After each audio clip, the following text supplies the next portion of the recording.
Hello friends, welcome to Defence Matrix. तो जैसा कि न्यूज़ निकलकर सामने आई है, इंडियन नेवी द्वारा रफाल एम को चॉइस बनाया गया है और 26 एयरक्राफ्ट यहां पर प्रिक्योर किए जाएंगे, जिसमें से 22 रफाल एम होंगे और बाकी बचे 4 रफाल डीएच हो सकते हैं, जैसे कि इंडियन एयरफोर्स को ट्विन सीट वर्जन मिले हैं। क्योंकि रफाल एम का कोई ट्विन सीट वर्जन नहीं है, तो हो सकता है ये ट्रेनिंग के लिए 4 एयरक्राफ्ट लिए जा रहे हों। तो रफाल एम को FA-18 सुपर हॉर्नेट ब्लॉक 3 पर चॉइस बनाया गया है। तो कई लोगों के यहाँ पर सवाल थे कि इन दोनों एयरक्राफ्ट के बीच में कंपैरिजन होना चाहिए, ताकि ये चीज़ साफ हो कि रफाल एम को क्यों चूज़ किया गया है FA-18 सुपर हॉर्नेट ब्लॉक 3 पर। और ये चीज़ हमने एक्चुअली काफ़ी डिटेल में डिस्कस करा हुआ था, जिसको हम आज अटैच करने वाले हैं। तो आगे रफाल एम और FA-18 सुपर हॉर्नेट ब्लॉक 3 के बीच में डिटेल्ड कंपैरिजन वीडियो है।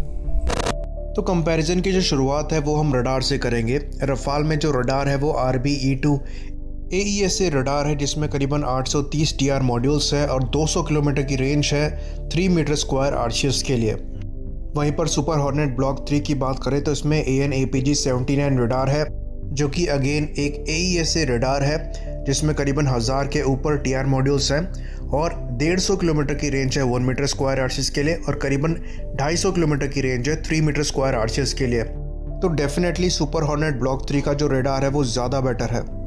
वहीं पर बात करें स्ट्रक्चर की, तो जो रफाल का स्ट्रक्चर है वो मॉड्यूलर है, ज़्यादा कंपोजिट मटेरियल को यूज़ किया है, तो जो मेंटेनेंस है वो काफ़ी ईजी बना देता है। साथ ही साथ रडार अब्जॉर्बेंट मटेरियल की भी कोटिंग इसमें करी गई है। वहीं पर सुपर हॉर्नेट ब्लॉक 3 की बात करें तो ये एक पुराना डिज़ाइन है, तो मॉड्यूलर नहीं है, जिसकी वजह से इसकी जो मेंटेनेंस है वो करना उतना आसान नहीं है। पर इसमें रडार अब्जॉर्बेंट मटेरियल की कोटिंग करी गई है और RCS को रिड्यूस किया गया है। वहीं पर प्रोटेक्शन सूट की बात करें तो जो रफाल है उसमें स्पेक्ट्रा इलेक्ट्रॉनिक वॉरफेयर सूट है, जिसमें missile approach warning sensor, radar warning receiver, laser warning receiver included है, जो कि इस एयरक्राफ्ट को काफ़ी अच्छी प्रोटेक्शन प्रोवाइड कराते हैं। साथ ही साथ स्पेक्ट्रा को मॉडिफाई किया गया है नए रफाल के वर्जन्स में, तो ये और भी ज़्यादा इफेक्टिव हो गया है। वहीं पर सुपर हॉर्नेट ब्लॉक 3 की बात करें तो यहाँ पर भी कुछ चेंजेस किए गए हैं और नए मिसाइल अप्रोच वार्निंग सेंसर्स और रडार वार्निंग रिसीवर्स और लेज़र वार्निंग रिसीवर्स को लगाया गया है। पर ये कौन से हैं, इनकी क्या कैपेबिलिटी है, इस पे कोई क्लैरिटी नहीं है, पर ये डेफिनेटली पुराने जो सेंसर्स हैं उनसे ज़्यादा बेटर हैं। तो यहाँ पर कोई क्लियर एडवांटेज दिया नहीं जा सकता, पर फिर भी स्पेक्ट्रा इलेक्ट्रॉनिक वॉरफेयर सूट काफ़ी ज़्यादा रिस्पेक्टेड है, तो रफाल को एक एज यहाँ पर मिल सकता है। आगे बढ़ें तो पैसिव ट्रैकिंग के लिए रफाल में OSF दिया गया है, जिसमें IRST सेंसर लगा हुआ है लेफ़्ट साइड में और राइट साइड में TV और IR कैमरा लगा हुआ है। IRST सेंसर की जो रेंज है वो करीबन 100 किलोमीटर के आसपास की है। ये स्टेल्थ टारगेट को ट्रैक करने में काफ़ी ज़्यादा मददगार साबित होता है। वहीं पर जो TV और IR कैमरा है वो टारगेट को रिकॉर्ड कर सकते हैं 40 किलोमीटर की दूरी से। वहीं पर सुपर हॉर्नेट ब्लॉक 3 की बात करें तो इसमें भी इनबिल्ट IRST सेंसर दिया गया है, जिसकी रेंज करीबन 160 किलोमीटर के आसपास की बताई जाती है।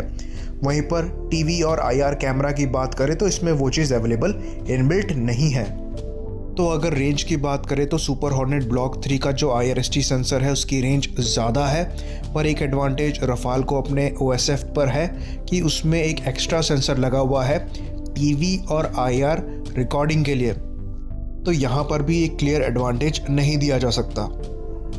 बाकी थ्रस्ट टू वेट रेशियो की बात करें तो रफाल का +1 आता है, क्योंकि जो उसका एम्प्टी वेट है वो करीबन 10,600 किलोग्राम का है और 2 स्नेकमा M88-2 इंजन्स लगते हैं, जो मैक्सिमम थ्रस्ट 75 किलोन्यूटन का प्रोवाइड कराते हैं।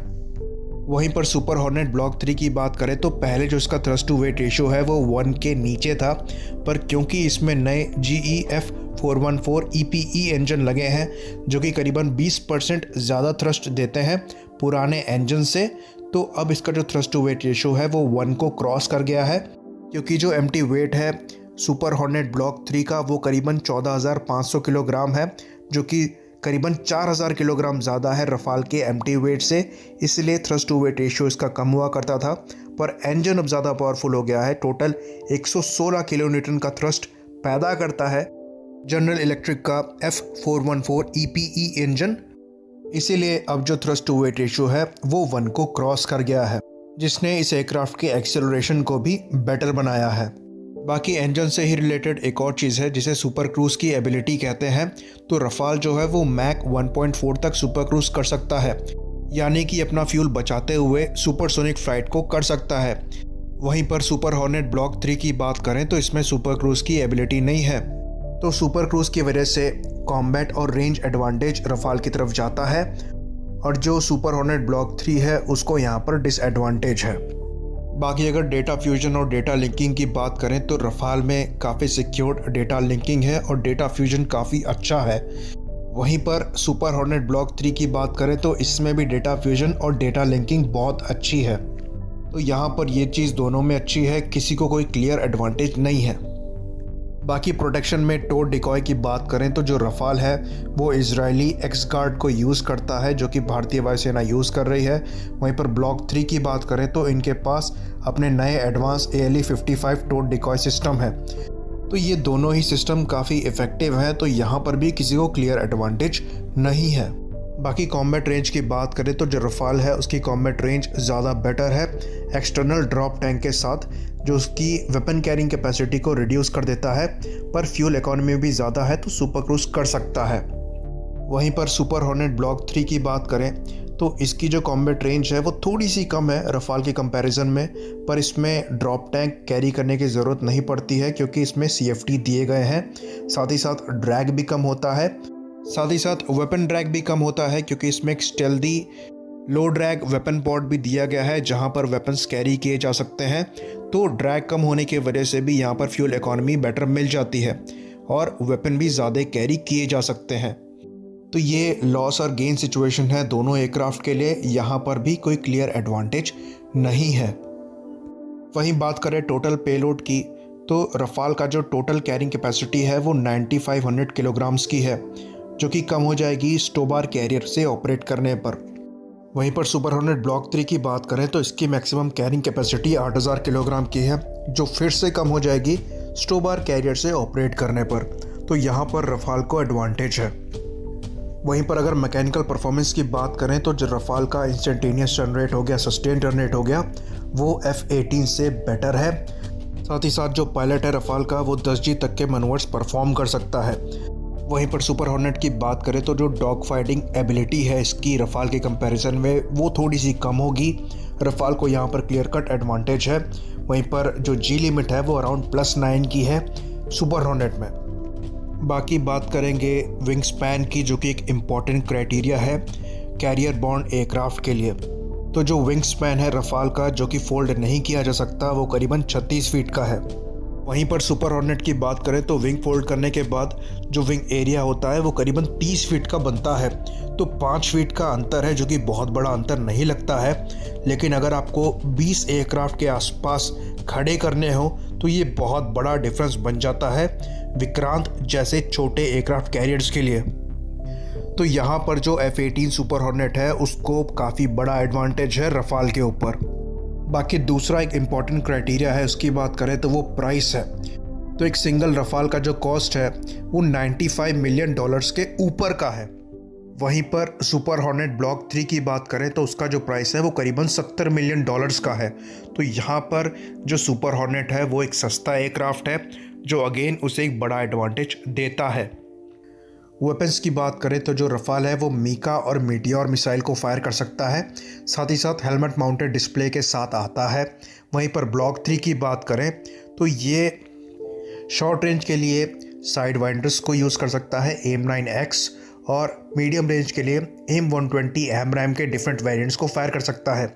साथ ही साथ फ्यूचर में जो मिसाइल्स डेवलपमेंट में है उनको भी फायर कर सकता है, और क्योंकि ये एक वेस्टर्न एयरक्राफ्ट है तो मीटियोर इसमें भी इंटीग्रेट करी जा सकती होगी। तो अगर वेपन ऑप्शंस की बात करें तो सुपर हॉर्नेट ब्लॉक 3 में वेपन ऑप्शंस ज़्यादा हैं। साथ ही साथ इसमें भी joint helmet mounted queuing system आता है, जो कि डॉग फाइट्स में काफ़ी ज़्यादा यूज़फुल होता है। तो अब यहाँ पर हम कंक्लूजन ड्रॉ करेंगे। तो जो रफाल है वो डेफिनेटली थोड़ा बेटर है F-18 सुपर हॉर्नेट ब्लॉक 3 से, पर जो सुपर हॉर्नेट ब्लॉक 3 है वो चीप है, विंग स्पैन भी लेस है, और स्मॉल एयरक्राफ्ट कैरियर जैसे कि विक्रांत है उसमें आराम से रखा जा सकता है। और साथ ही साथ जो एयरक्राफ्ट ख़रीदा जाना है वो एक स्टॉप गैप की तरह काम करेगा टेड BF के इंडक्शन से पहले। तो बहुत ज़्यादा नंबर में एयरक्राफ्ट नहीं खरीदने हैं। एक स्क्वाड्रन अगर ख़रीदना हो तो बेटर है कि थोड़ा सस्ता एयरक्राफ्ट लिया जाए। साथ ही साथ जो सुपर हॉर्नेट ब्लॉक 3 है वो सिमिलर इंजन को यूज़ करता है जो कि टेड BF में यूज़ किया जाएगा। तो अगर फ्यूचर मॉडिफिकेशंस की बात करें तो रफाल एक मॉड्यूलर डिज़ाइन है जिसको ईजिली मॉडिफाई किया जा सकता होगा सुपर हॉर्नेट ब्लॉक 3 के कंपैरिजन में। पर क्योंकि जो सुपर हॉर्नेट ब्लॉक 3 है वो as a stop gap aircraft लिया जा रहा है टेड BF के इंडक्शन से पहले, तो ये 20 से 30 साल तक ऑपरेट करने के लिए है जिस पर F-18 फिट बैठता है। साथ ही साथ जो सर्विस लाइफ ऑफर करी गई है F-18 ब्लॉक 3 के एयरफ्रेम के साथ वो करीबन 10,000 घंटे की है। और ये जो एयरक्राफ्ट है वो चाहिए J-15 को काउंटर करने के लिए चाइना के। तो रफाल एक अच्छा ऑप्शन था एयरफोर्स के लिए क्योंकि वहाँ पर J-20 को काउंटर करना था, पर J-15 के हिसाब से F-18 ब्लॉक 3 जो है वो अपना काम कर देगा क्योंकि J-15 को भी अपग्रेड किया जा चुका है AESA रडार से, मॉडर्न सेंसर से। तो MiG-29 के उनसे थोड़े से पीछे पड़ जाते हैं। तो एबिलिटी के हिसाब से अगर बैलेंस क्रिएट करना हो तो F-18 सुपर हॉर्नेट ब्लॉक 3 जो है वो काम कर देंगे। फ्यूचर में चाइना जो है वो J-35 जैसे 5th जनरेशन एयरक्राफ्ट को अपनी नेवी में यूज़ करेगा, तो उसको काउंटर बैलेंस करने के लिए जो टेड BF हैं वो काफ़ी यूज़फुल होंगे। आई होप आपको चीज़ें समझ में आई हो। इसी बात पे इसे ख़त्म करते हैं। लाइक करिए, सब्सक्राइब करिए। जय हिंद।